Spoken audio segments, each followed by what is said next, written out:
Welcome to Maharashtra Live 24 News. नमस्कार. Maharashtra live 24 मध्ये आपले सहर्ष स्वागत. म्हैसाळ उपसा सिंचन योजनेचे विभागीय कार्यालय सांगलीतच ठेवण्याची मागणी. संभाजीराजे पाटील यांचे निवेदन.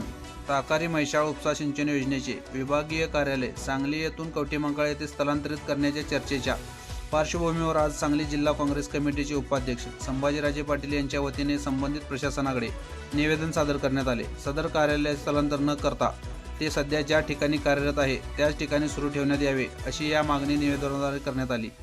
निवेदनात म्हटले आहे की ताकारी म्हैसाळ उपसा सिंचन योजना ही सांगली जिल्ह्याच्या शेतकऱ्यांसाठी अत्यंत महत्त्वाची आणि जीवनदायी योजना आहे.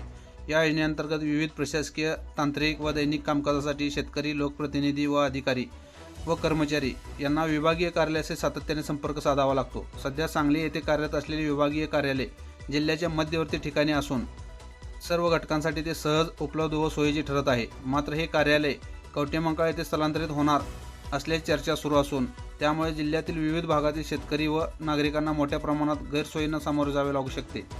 कार्यालयीन कामकाजासाठी अधिक अंतराचा प्रवास करावा लागेल. वेळ आणि खर्च तसेच प्रशासकीय कामकाजाच्या गतीवरही परिणाम होण्याची शक्यता आहे.